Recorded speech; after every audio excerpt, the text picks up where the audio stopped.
Los números de Fibonacci son objeto de fetichismo por muchos matemáticos, gente aficionada a las matemáticas y frikis en general. Sin embargo, esta sucesión no deja de dar sorpresas. Hoy os voy a contar 5 cosas sobre la sucesión de Fibonacci que no sabe casi nadie y una que no la sabe absolutamente nadie. Preparaos, que empezamos.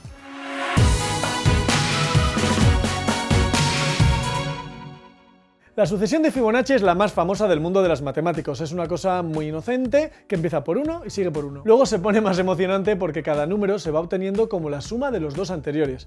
Así que tenemos 1, 1, 1 más 1 que es 2, 1 más 2 que es 3, 2 más 3 que es 5, 3 más 5 que es 8 y así seguimos con 13, 21, 34, 55, etc. La sucesión de Fibonacci es famosa por muchas razones, sobre todo por dos. Aparece mucho en la naturaleza y está muy relacionada con la proporción áurea. De esto ya hablamos en otro vídeo de Derivando, que puedes ver, eso sí, después de este. Pero sobre la sucesión de Fibonacci se ha investigado mucho, se conocen muchas cosas y aquí tienes un top 5 que me gusta particularmente.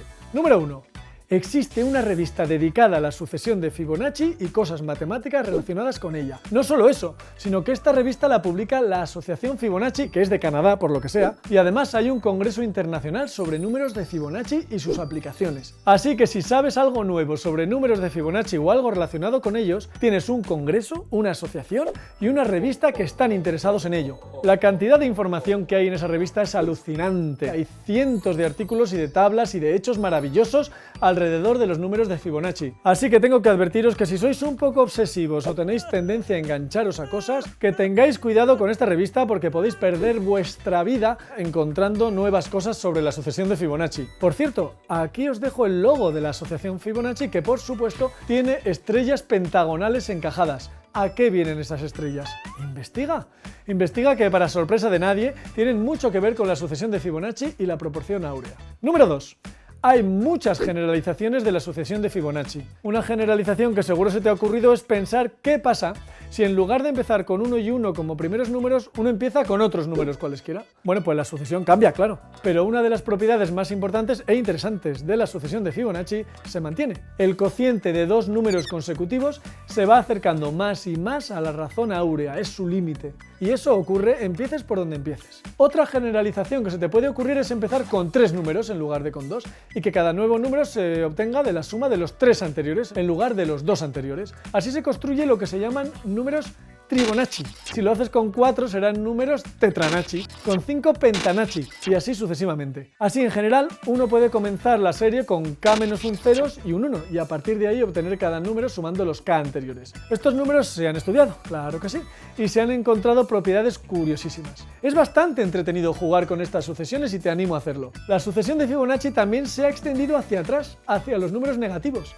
La cosa es fácil. Sabemos que un número de Fibonacci es la suma de los dos anteriores, ¿no? Vale. Pues el segundo número de Fibonacci, que es un 1, debe ser la suma de los dos anteriores. El anterior, el que ocupa la posición 1, sabemos que es un 1. Así que para que la suma cuadre, el de posición 0 debe ser un 0. Vale, pues seguimos hacia atrás. El de posición 1 debe ser la suma de ese 0 y del que está en posición menos 1, que solo puede ser un 1. Y ahí empieza a ponerse graciosa la cosa, porque el 0 de la posición 0 debe ser suma del de posición menos 1, que es 1, y del de posición menos 2, que entonces debe ser menos 1. Siguiendo ese razonamiento obtenemos la extensión de la serie de Fibonacci a los números negativos. Como podéis ver, el número en posición menos n es el mismo que en posición n, pero cambiando el signo en las posiciones negativas pares y dejándolo positivo en las impares. Más loco aún resulta extender los números de Fibonacci a los números reales. ¿Cómo se hace eso? Para hacerlo usamos una fórmula que cumplen los números de Fibonacci, la famosa fórmula de Binet, que es esta de aquí, donde la letra griega, la phi, indica la razón áurea, el divino número de oro. Pues con esa misma fórmula nos podemos construir una función para todo x real. Es esta de aquí. Esta función vale para todos los reales y resulta que si x es un entero par, coincide con el xésimo número de Fibonacci. Para los impares no vale, lo cual es una pena, pero para los impares nos construimos otra parecida, que esta sí que vale para los impares. Genial, pues las combinamos las dos de una forma inteligente y obtenemos esta función maravillosa, fib de x, que está definida en todos los reales y que cuando x es un número natural, el valor de fib de x coincide con el xésimo número de Fibonacci. La podemos incluso dibujar, mirad cómo es su gráfica. Coinciden los números de Fibonacci en los enteros positivos y en los negativos también, claro. Número 3.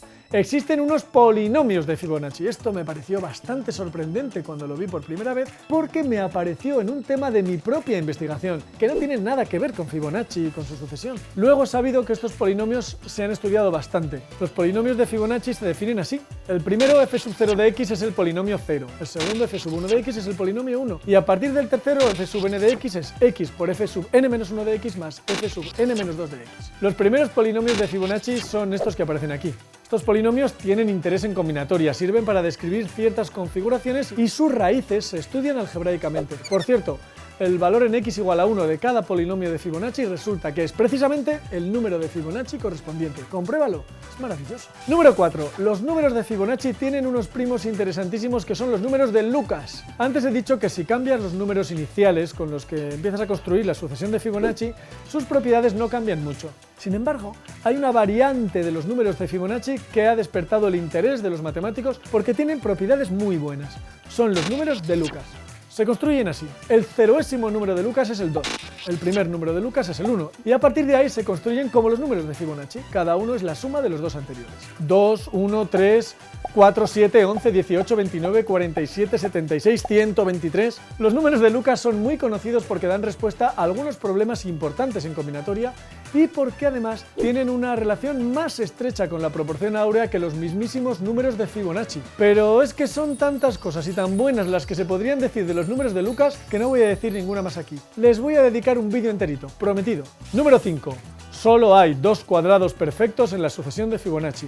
Esto es un poco locura, veamos. El 1 es un cuadrado perfecto, es 1 al cuadrado. El 144 también es un cuadrado perfecto, es 12 al cuadrado.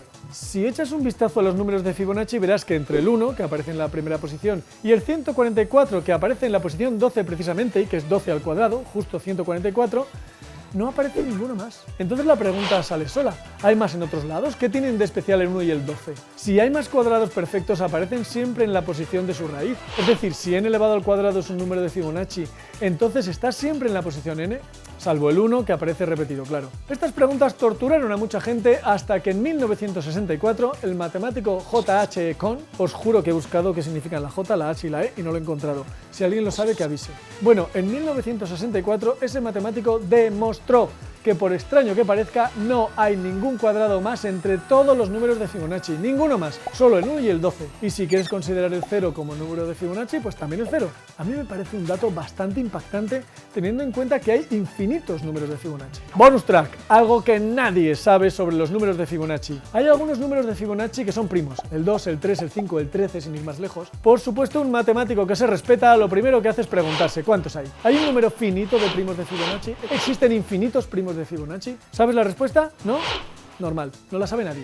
A día de hoy, en pleno 2023, nadie en todo el mundo sabe si existen infinitos primos de Fibonacci o no. Así que si gracias a este vídeo quieres ganar la fama mundial, fama entre los matemáticos, tampoco nos vengamos arriba, trata de responder esa pregunta. Si logras dar con una demostración, espero que un día me concedas una entrevista aquí mismo. Aquí en Derivando aprendemos un montón de matemáticas, pero también aprendo un montón de cosas. Sobre aprender, he escrito este libro, Invitación al aprendizaje, que ¿de qué va? Pues estudia qué es lo que la ciencia sabe sobre cómo aprendemos y utiliza ese conocimiento para aprender mejor. No solamente matemáticas, y no solamente aprendizajes escolares, aunque también. Sé que es un libro que le sirve a todo el mundo para tener trucos, formas y comprensión de cómo aprendemos para aprender mejor. Lo tienes por ahí en las librerías, en las plataformas de venta y todo eso, así que hazte con 4, 5 o 20 y así los regalas. Invitación al aprendizaje. Salgo yo. Hasta el próximo vídeo.